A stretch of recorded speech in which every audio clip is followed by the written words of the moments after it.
Hey everyone, welcome to our TTP series, tips, tricks, and practical applications. And in this video, I'm going to talk about a few tips or tricks, however you want to say it, about the MCC, the Mother Canteen Carrier, that hopefully, if you haven't thought about, put them in your hip pocket. It's not the only way of doing things, but hopefully it'll give you some ideas or some suggestions, and you can get more use out of your MCC. So I'm going to start off. This is multi-cam black, and this one's pretty fully loaded, but I'm going to start off talking about our shoulder straps. So, you know, our new shoulder straps, that guy's inside out, there you go. So you got all these loops on the outside. So in a previous video, you know, I had one of my side pockets full of cordage, but with these loops on the shoulder straps now, you could weave your cordage all the way through those loops, and then that way would open up the side pocket for more space for other items. So just weave all your cordage through the loops on the shoulder strap, or use it to mount other pouches, or use it to mount a knife, and then thereby freeing up more space in the MCC, so you can still get a little bit more gear inside of here and, you know, further take advantage of it, this being a minimalist carrier. Another little example of what you can do, and I'll do this in a separate video, but our padded strap wrap. So if you included a padded strap wrap with the shoulder strap, in essence, you could almost triple the storage capacity, because I could still wrap all kinds of cordage on the shoulder strap. This then goes inside the padded strap wrap. I could put more cordage on the inside of the padded strap wrap, or filtration straw, something of that nature. And then the outside of the padded strap wrap still has these loops, so then I could attach pouches, a knife. So I could get a lot of storage just up on my shoulder strap area. So just a little trick.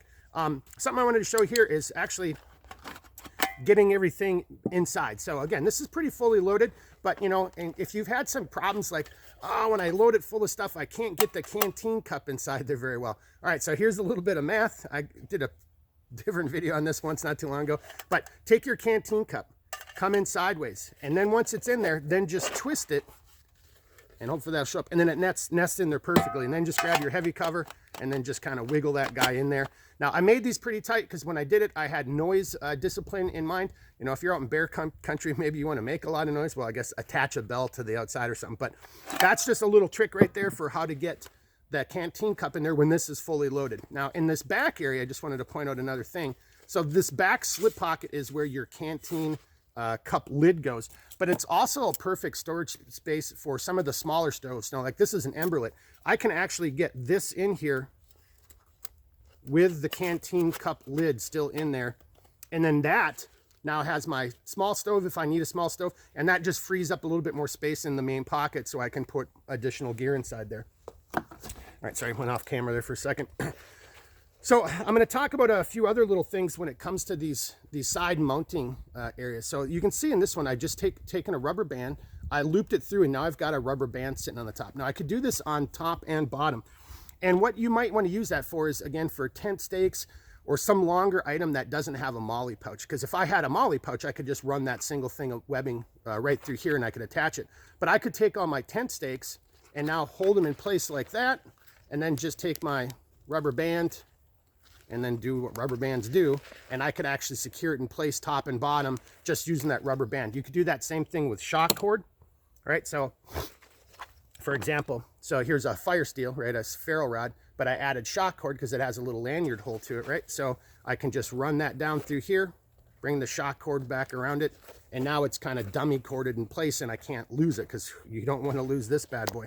Now you could do the same thing in reverse, as an example, with a chem light. So let's say you want a chem light as a trail marker or whatever the case is. You know, chem lights usually have that little lanyard hole in the bottom too. So run it backwards. You could do it the other way, and I'll show you another little trick on that. But then if I had shock cord up on the top here, I could do the same thing, loop it all the way around the bottom, and that in essence would lock it in place and I wouldn't lose it. If you want to run it the opposite way, you could still use the shock cord system, but my recommendation would be up on the top, take a bunch of color tape, because you could always use color tape for marking, or luminescent tape, and then make this guy fatter up on top so he won't slide through. And it's pretty hard to slide it through anyway, especially if it's loaded, but that is still a risk that you would take, is that it could slide through the webbing. So rather than lose it that way, if you come up from the bottom and secure it this way, that prevents it from happening. But if you want to go the opposite way, just tape that guy up on the top. I think that kind of covers, oh no, one more thing. And so when you're wearing this, I did a video not too long ago, but like, so when I have this over on my shoulder, I actually attach shock cord and an S-beaner. Now I've got a lot of these keepers, so I just have a keeper on my belt, and I can run this back around my body, and then I attach the S-beaner to the keeper. I could also do that to a pant loop. And what that does is it prevents the MCC or whatever the piece of gear is from moving and sliding all over the place. In essence, it kind of locks it in place like this on my body. So it, this would be on my backside, so it can't move all over the place. So just a few little trips or ticks. Let me try. I'm gonna have to come up with another name, not ticks, not trips, tips and tricks that may make your use or help you get some better use out of your MCC. All right, as always, reach out anytime if you got questions or comments. I'll do the best I can to help you out. Except, yeah, I don't know. All right, thanks. Bye.